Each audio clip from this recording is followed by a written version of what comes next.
ótimo ter você de volta conosco essa semana. Obrigado por decidir assistir a um de nossos vídeos. E ao final, por favor, fique por alguns momentos enquanto nós apenas mostramos a você algo do trabalho incrível que o Ministério Harvesters está fazendo agora em algum lugar do mundo em meio ao Covid. Estamos continuando a série sobre a verdade e hoje vamos olhar particularmente como podemos tornar a nossa fé à prova de fogo. Já vimos muitos assuntos, muitos problemas de onde vem o engano. Mas como podemos manter a verdade agora? Como podemos nos agarrar à verdade? Como podemos parar de sermos influenciados pelo engano? E vamos começar em Gálatas, porque esta é uma carta que Paulo escreveu para uma igreja que estava indo bem. Eles aceitaram a verdade, eles estavam vivendo a verdade, eles creram na verdade. E de repente ele os escreve dizendo: o que aconteceu com vocês? Como vocês deixaram de aceitar o verdadeiro evangelho e passaram a acreditar em todos os tipos de tolices que as outras pessoas trouxeram ao longo do seu caminho? Gálatas capítulo 5, versículos 7 a 10 diz o seguinte: vocês estavam fazendo uma boa corrida. Quem interrompeu vocês para impedi-los de obedecer à verdade? Esse tipo de persuasão não vem daquele que vos chamou. Um pouco de fermento leveda toda a massa. Estou confiante no Senhor de que vocês não terão outra opinião. Aquele que os está lançando em confusão, seja ele quem for, terá que pagar a pena. Então Paulo diz: vocês estavam indo muito bem.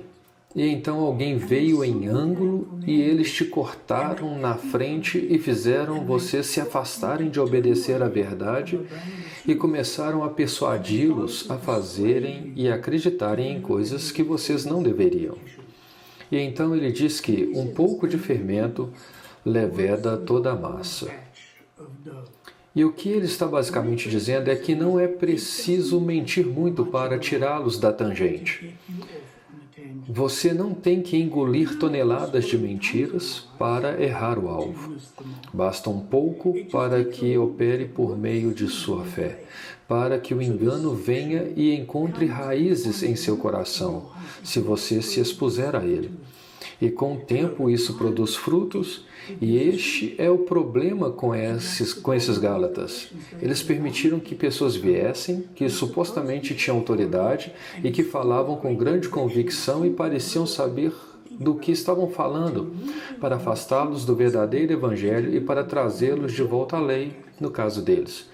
Agora, o que ele está também dizendo, em certo sentido, é: você deve assumir a responsabilidade por sua própria vida espiritual. Veja, ninguém receberá a culpa se você se desviar da verdade. Ninguém vai se colocar em seu lugar diante de Deus um dia. Então, vamos ver algumas maneiras pelas quais podemos tornar a nossa fé à prova de fogo. Agora, a primeira coisa que eu quero dizer hoje são 3 pontos que eu quero apresentar a vocês. O primeiro é este: vigie nas coisas às quais você se expõe. Ora, no momento em que vamos às redes sociais, ou ao mundo em geral, ou à própria mídia, encontramos mentiras, mentiras e mais mentiras vindo de fora, ou seja, de fora da igreja. A internet, e particularmente o YouTube, tem milhares, não, dezenas de milhares, talvez centenas de milhares de vídeos e artigos enganosos. As pessoas dirão qualquer coisa para conseguir uma audiência. As pessoas pegam o menor ponto e extrapolam para coisas que simplesmente não são verdadeiras. Existem pessoas que estão se enganando e então estão, talvez sem querer, pregando uma mentira e ensinando uma mentira. Mas há pessoas que estão, obviamente, inventando coisas. E eu não sei se elas têm algum tipo de prazer perverso em enganar os cristãos, mas elas obviamente também estão tentando fazer com que uma multidão de seguidores apareça por trás delas. Se é por dinheiro, popularidade ou poder, não sei. Ou se é simplesmente para enganar. Provavelmente todas as alternativas acima.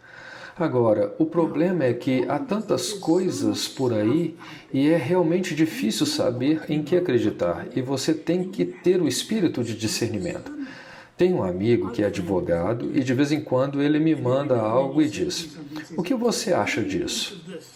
E geralmente é um vídeo do YouTube que alguém enviou para ele.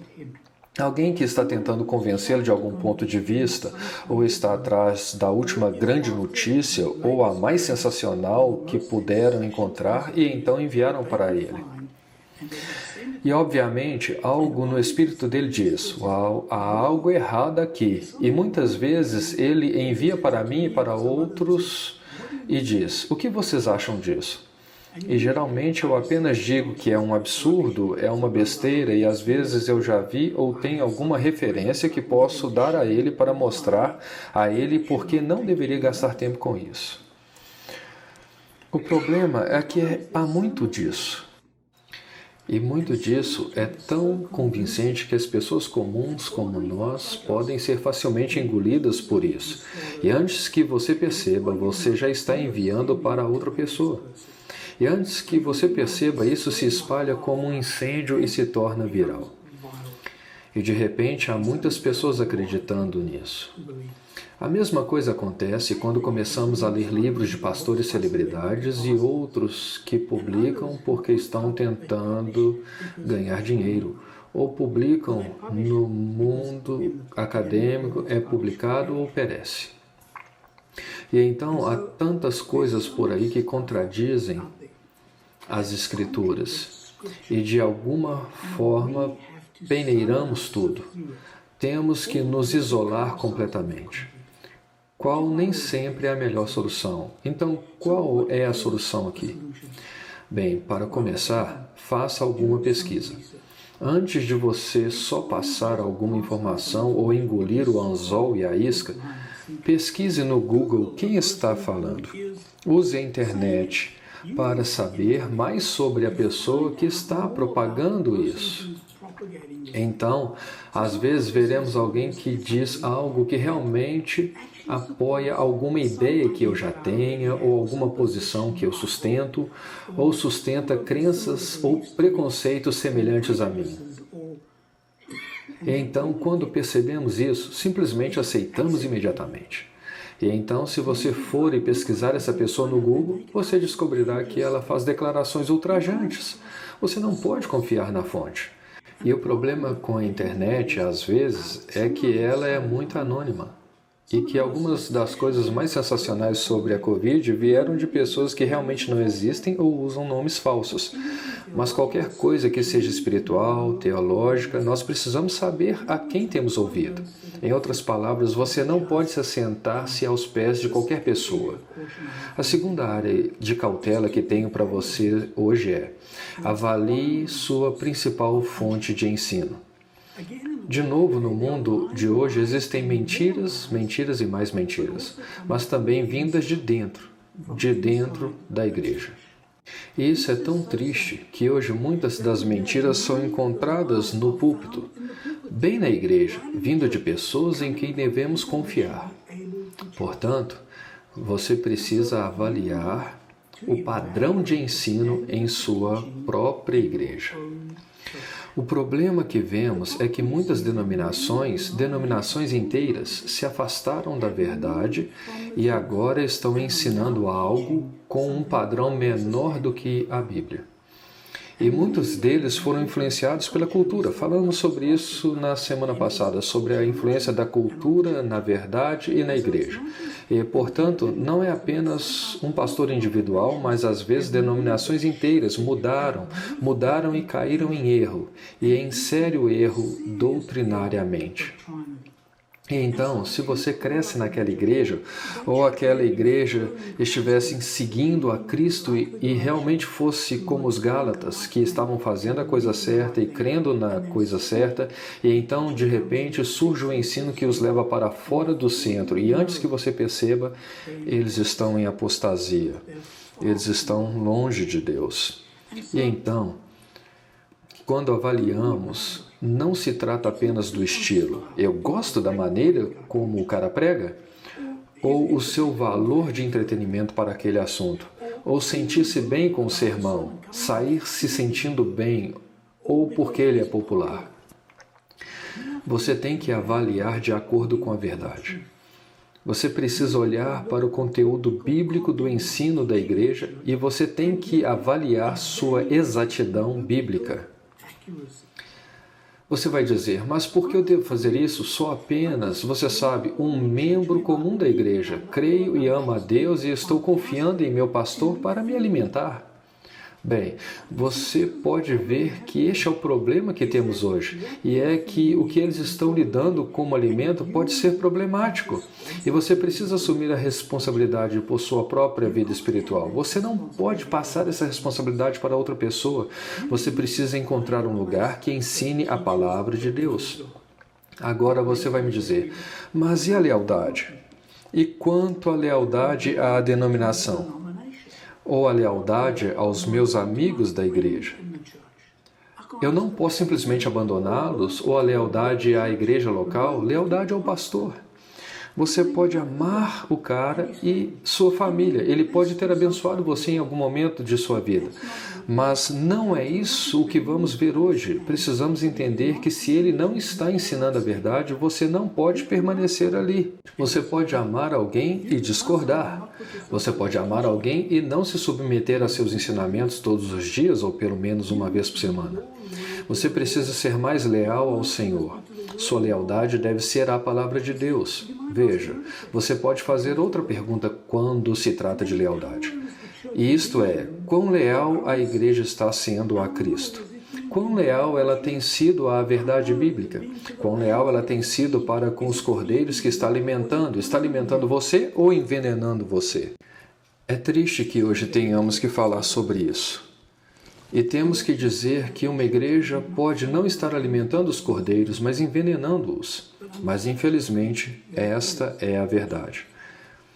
Você precisa buscar um local de adoração, não apenas para a adoração, mas também para o ensino.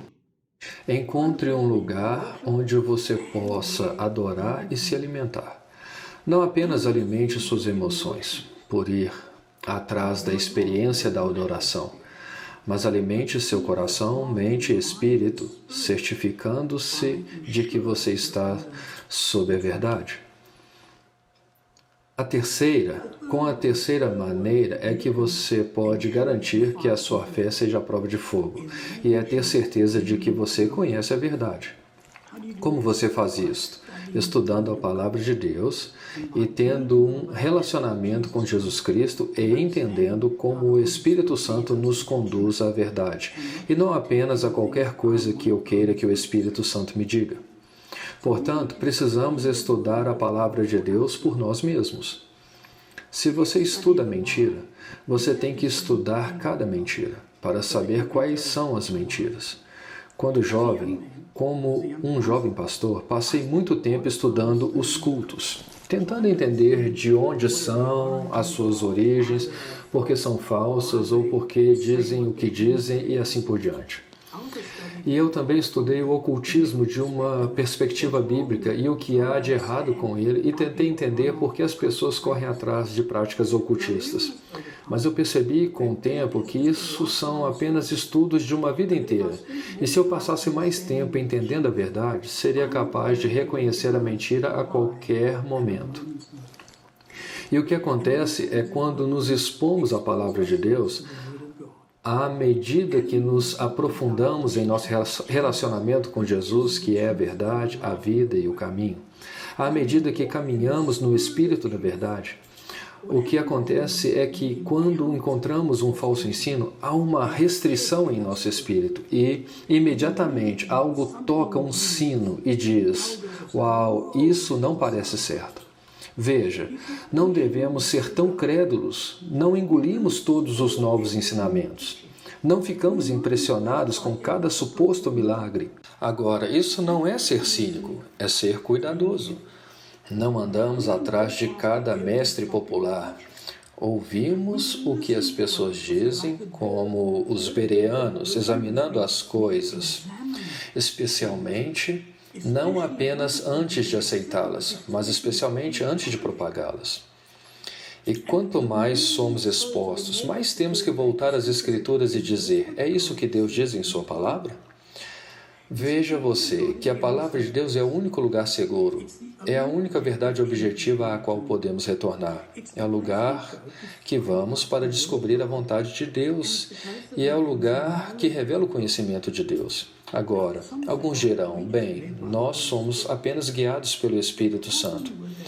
O problema com isso é o seguinte: essas supostas pessoas ou estes supostos mestres da verdade são os que estão todos enganados? Todos eles pensam que são guiados pelo Espírito, eles afirmam que são guiados pelo Espírito. Portanto, se eles são um erro, o que te impede de ser um erro? O problema é que, quando tentamos ouvir o Espírito sem conhecer a palavra de Deus, muitas vezes ouvimos o que nós queremos ouvir. Gente, isso é natural. Então, por exemplo, alguém virá e dirá: você sabe, Deus me disse, o Espírito me disse que não há problema em me divorciar. E se isso não levantar sinos e assobios na sua cabeça dizendo: uau, mas a Bíblia não ensina isso. O Espírito Santo não ensina contra o que a Bíblia ensina. Agora, é claro, há perdão e restauração.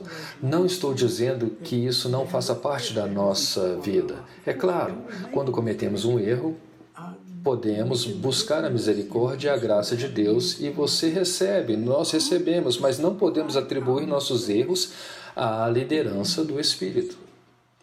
E isso geralmente acontece quando não conhecemos a palavra de Deus. Também não podemos desculpar o pecado na sociedade só porque alguém diz que está tudo bem. O fato de as pessoas terem tentado, por exemplo, mudar o que a Bíblia diz ou reinterpretar para, por exemplo, apoiar seu ponto de vista sobre sexualidade, não torna isso verdade. Precisamos ir encontrar o que a Bíblia realmente diz, e isso exigiria muito estudo hoje, porque inicialmente você apenas diz: bem, a Bíblia diz, mas agora com pessoas surgindo com todos os tipos de maneiras de fazer ginástica com a palavra de Deus e alterá-la para que soe como suporte, como se fosse compatível ao seu projeto favorito. É preciso mais estudo, e significa que precisamos ir a fontes confiáveis que ensinam a palavra de Deus com precisão. Então, o que fazemos? Em primeiro lugar, voltamos e tomamos cuidado com as mentiras que vêm de fora. Não acreditamos apenas em qualquer coisa que chega até nós em forma de vídeo ou escrita na internet ou YouTube. Avaliamos antes de acreditar, especialmente antes de propagá-lo e enviá-lo. Em segundo lugar, olhamos para dentro de nossa fonte primária de ensino. Dizemos, não apenas de fora, mas de onde eu sento e ouço domingo a domingo e ouço as pessoas pregando. Agora, muito provavelmente, agora mesmo em um vídeo. Mas isso é verdade? Minha igreja mudou? A igreja a qual me filiei já falou a verdade? Ou eles estão ensinando algum evangelho que é popular, ou que coça as orelhas, ou isso é um grande engano? A minha lealdade número 1 é para com a igreja ou é para com Cristo e sua palavra? E então, por último, buscamos e nos certificamos de que estamos absolutamente conhecendo, entendendo e estudando a palavra de Deus por nós mesmos, para que conheçamos a verdade. Lembre-se do que Jesus disse, que Ele é a verdade e a vida e o caminho. Ele também nos disse que a verdade nos libertaria se conhecermos a verdade que é Ele e Sua palavra. Então eu quero encorajá-lo hoje a assumir ativamente a responsabilidade por seu crescimento espiritual, a buscar ativamente lugares onde você possa se sentar sobre o verdadeiro ensino da palavra de Deus.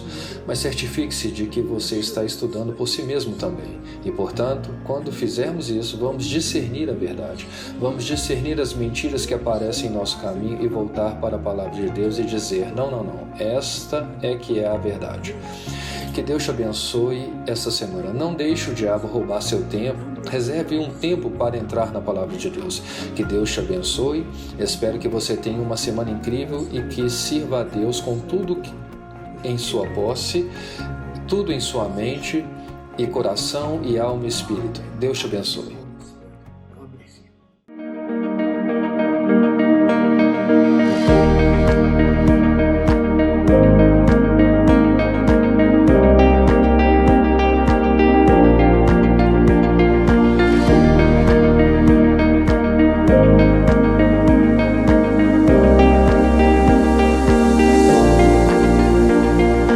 As the Golden Triangle, where the borders of northern Thailand and Myanmar and Laos meet, it is seen as one of the most strategic and yet darkest areas in Asia. It is called the Golden Triangle because of all the corrupt money that has been made from, amongst others, human trafficking, and because of the vast trafficking of drugs, as 50% of the world's opium is being produced here. And so over the last 2 years, Harvest Ministries has also used this strategic region to initiate a church planting movement among these 3 countries, with more than 60 hub leaders in training. Many of these church planters, they have been severely affected by the COVID-19 pandemic and have since March had different levels of lockdown. So to add to their dire situation, they've also faced a long drought. They are often dependent on farming as means of sustaining themselves. And so as they are unable to generate enough income through the contribution of church members. And this has left church planters desperate for help, as no church gatherings have been permitted over the last number of months. And so thanks to generous donations, Harvest Ministries has also now been able to bring much needed relief to these church planters and their families, as the country leaders have coordinated the buying of rice, oil and beans. One of the challenges faced by the Burmese country leader was that some church planters live in very remote areas, and the drought was followed by heavy rains over the last few days, which has made it very difficult for him to reach some of them. He had to risk crossing flooded rivers, would drive on a motorbike on windy and slippery roads. And so being a church planter in places like Myanmar brings about many challenges. But it is also very reassuring for them to know that there are brothers and sisters in other countries who are able to reach out to them and bring relief in their time of need. And so our prayer is that the fruit of our efforts will result in many unreached villages reached with the gospel, and that many more viable churches will be planted through the labor of these church planters in this dark region.